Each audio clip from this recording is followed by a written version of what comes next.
bit of a bonus episode this week, bonus content. All of the conversations that I've been having for this podcast have honestly been so fascinating to me and so real and honest and authentic. And while all of these conversations honestly go in different directions and have different themes, and they're all naturally and organically going in these directions, there are a couple of big themes that keep coming up time and again. And so I wanted to just take a couple minutes and talk about them. So here are the three themes. Number 1 is self-care. 2, kindness to ourselves. And 3, setting good boundaries. Okay, so the first one, self-care.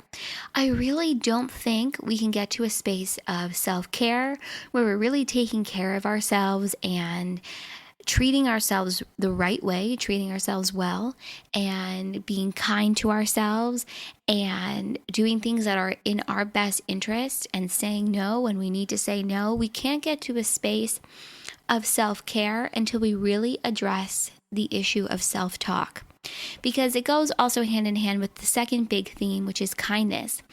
Kindness to ourselves is so much more than just self-care. It's much deeper. It's about the way in which we talk to ourselves. And so when I talk about that self-talk, I'm really talking about negative self-talk and the storylines that we create for ourselves.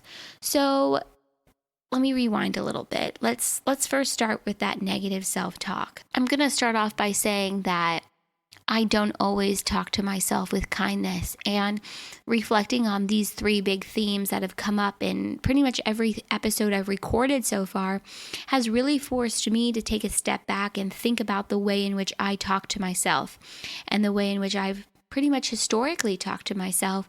And I would say that in the last year, I have really dramatically changed and shifted the way in which I talk to myself and the way in which I view myself and the way in which I see myself in the world. But that shift, that change didn't happen overnight. In fact, it's taken my entire life to get to that space, but I wouldn't have gotten to that space if it weren't for moments in my life that really forced me to take a step back and really reevaluate my life and who I am and who I want to be.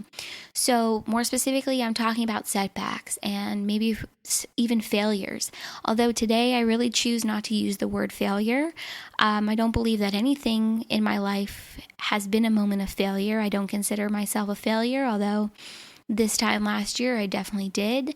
I really just choose now to see those moments as moments of growth and opportunity for change, and an opportunity to really reevaluate who you are and what's important to you, and to reevaluate your path. Because the truth of the matter is that we all have moments in our lives that test us and that force us to take a step back, and you have the choice to sit in that disappointment and sit in your feelings of sadness and fear and anxiety, and you have the choice to feel as if you failed, or to switch the narrative and flip it on its face.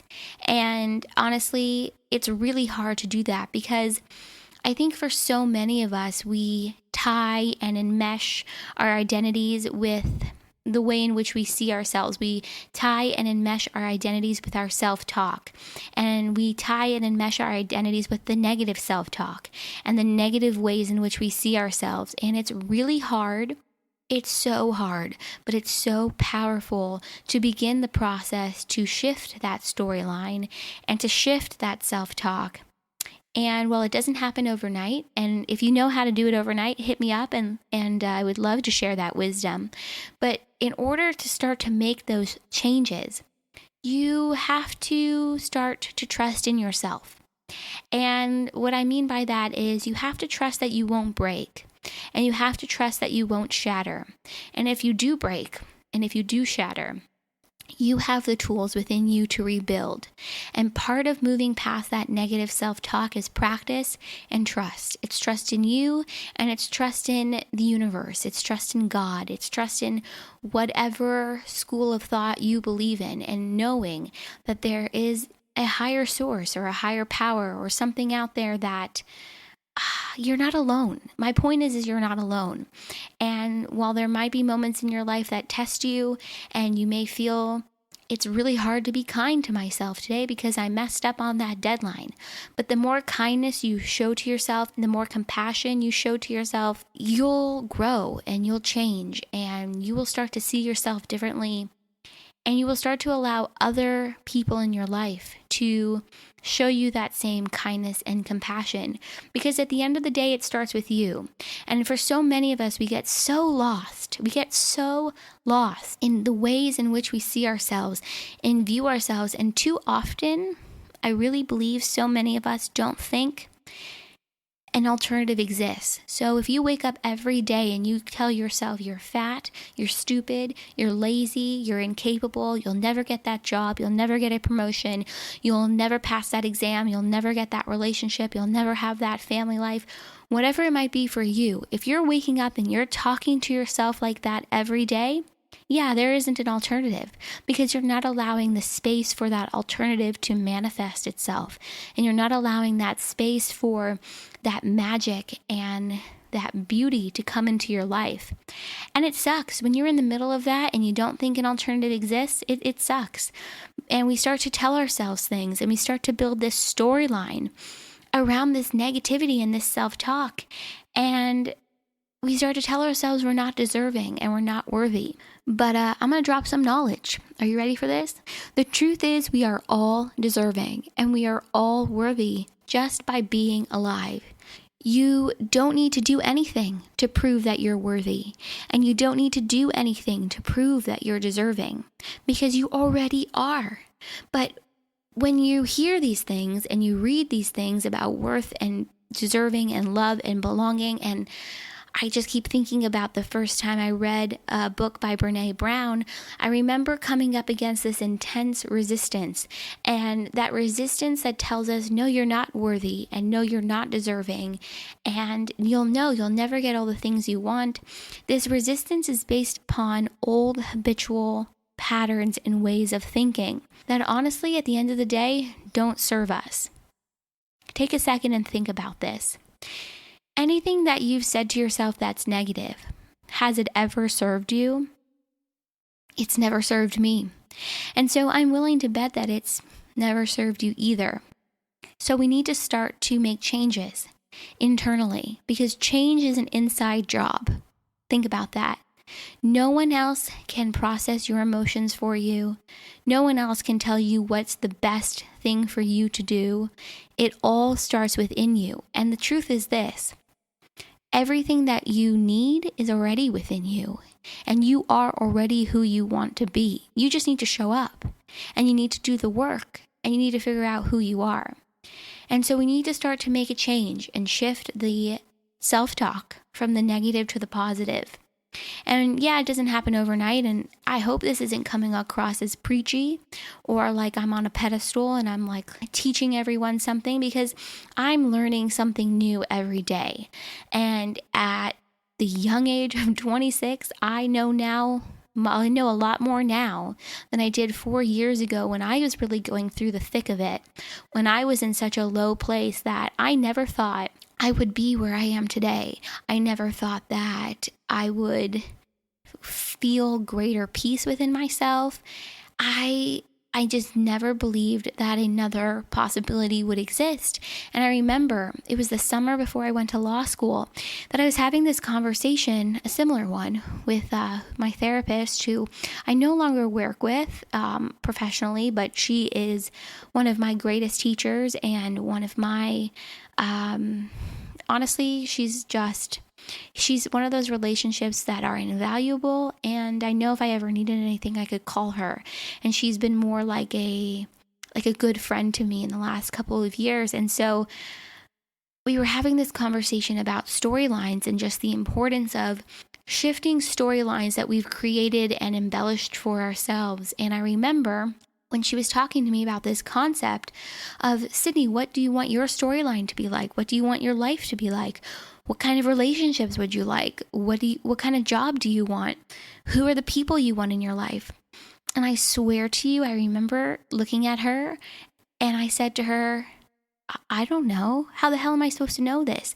Because when you're so stuck and this negative self-talk is so strong and so pervasive, it really stops you from believing that anything else will ever be possible for you. And I just remember feeling such intense resistance. And the resistance that comes up are these old habitual patterns and ways of thinking. And for me personally, it's the negative. It's you're unworthy. You're not lovable. You're this, you're that. It's not anything nice. I mean, it's nothing kind that I was saying to myself at the time. But I just remember coming up against this same thought over and over again, which was, how do you convince yourself that you are something different than the story you've been telling yourself your whole life? How do you convince yourself that you're anything different than the way in which you're seeing yourself right now? How do you convince yourself that you deserve something different? It was really confusing and hard for me to figure all of this out and to really even get to a space where I could imagine a new storyline for myself, where I could imagine moving away from the negative self-talk and really beginning to love myself. I mean, at 26 years old, I now know something that I didn't know then. And that's that you don't need to convince yourself of anything. You just need to be. You just need to be who you are. You need to be authentically you. And the more you are authentically yourself, you begin to sort of shed the layers of the perception of who you thought you were, and the perception of who you think you are, and the perception of the way in which you think others view you. You know, resistance is really powerful, and it can convince us that we're not worthy, that we're not enough, that we're not capable, that we won't get that promotion, we won't find that relationship, we won't have loving relationships with our friends and our family and our significant other. It convinces us of all the things that we believe we lack in the moment. But the thing about resistance is this: it's about flipping that resistance and using it in your favor, using it to your advantage. Be stubborn in the pursuit of who you want to be. Don't allow resistance to stop you from achieving your goals. Don't let resistance stop you from having the life you want to live. Don't let resistance stop you from feeling in your core who you want to be. You know, it's interesting because at 26, I really like me. I really like Sydney. I like the woman and the person and the human being and the friend and the daughter and the sister and the granddaughter and the niece. I love who I am. I love who I am to those in my life. I, of course, have a lot of room for improvement. I'm not perfect. I'm not. I still get angry and I still snap inappropriately, and sometimes I get lost in my own thoughts and my own ego, and I get lost in my own bullshit. But honestly, I have to stop myself, and I have to stop and think, okay, is feeling like this serving me in this moment? No. Is this thought going to help me manifest the life and the career and the relationships and the experiences that I want and need and deserve? No. Okay, then we're tossing it. Because at some point we have to make conscious decisions about who we are and who we want to be and where we want to go in our lifetime. There's a real strong chance I'm talking a little bit in circles here because I just have a couple of bullet points and I don't remember the last thing I said 2 minutes ago. But for me, it has just been such an interesting journey over the last year and a half to get from a space of really not valuing myself and not treating myself with kindness and experiencing more health issues than I've ever experienced in my whole life, and experiencing setbacks that I never would have anticipated. And honestly, those setbacks were just an opportunity to reevaluate and to look at my course and to make some course corrections, to be perfectly honest. And these conversations that I've been having on this podcast, which, by the way, if it weren't for setbacks in my life, I never would have had this podcast. And the conversations that I'm having on this podcast are forcing me to think about issues and conversations that I've had with myself my whole life that I haven't revisited in a long time. And I just think it's so interesting that for so many of us, we emphasize self-care, but we don't start by being kind to ourselves first. And we talk about the face mask and the Epsom salt bath and the saging and the crystals and the Palo Santo and the journaling and the yoga and the meditation, but we don't talk about kindness to ourselves. And we don't talk about changing the dialogue, and we don't talk about changing our self-talk. And you know what's interesting is we all spend so much time defending that negative self-talk and this idea of who we are that doesn't serve us. But I'm going to end this podcast by saying a couple of things. And some of it I've already said before, but number one, it's high time that we stop defending the negative self-talk, because it's a version of ourselves that no longer aligns with who we really are. And it's a version of ourselves that's not true and will never, ever serve us. And the second thing is, I think we have to remember that so much of our reality is based upon perception. And that perception is based upon how we look at ourselves and how we look at the world. It's about how you perceive these events in your life. And I think it goes back to how you perceive yourself. If there's a moment in your life that's a setback and you have a positive relationship with yourself, a loving relationship with yourself, you're going to treat yourself with more kindness. But if you have this strong negative self-talk that's so pervasive, you're going to call yourself names. Names that if a friend or a boyfriend or a girlfriend or if a family member, if anyone in your life called you those names, you would slam the door in their face and tell them to never contact you again. But we tolerate this negative self-talk for ourselves, and we allow it to continue. And I think sometimes that we defend this self-talk because it's the only version of ourselves that we've ever known. And I think it's time to start to get to know ourselves better and get to really know who we are and what we value and what's important to us and the kind of person that we want to be in this world. So that's it.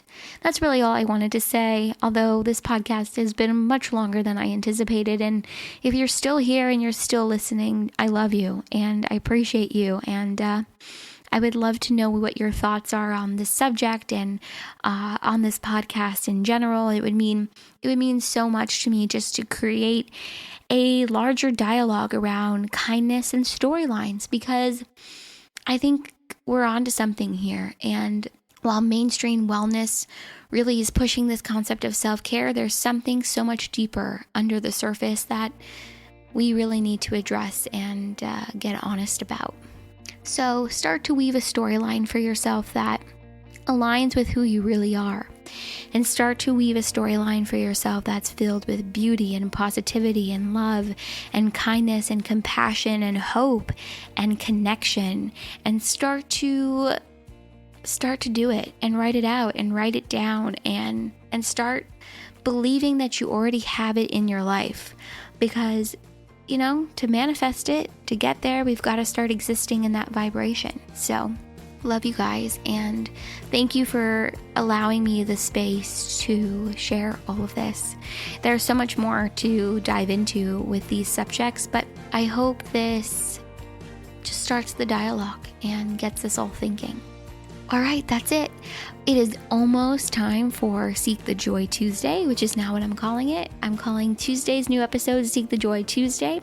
I am just loving having this podcast. It has been such an amazing experience for me to connect with so many like-minded people and to really put myself out there and do something different. And so if you haven't already, please subscribe on Apple iTunes or wherever you get your podcasts. And it would mean so much to me if you would leave a rating and or review if you haven't already. And if you have left a rating, send me a message either on Instagram or Facebook or email. Let me know. I would just love to thank you personally. So that's it. Love you guys and talk to you next week.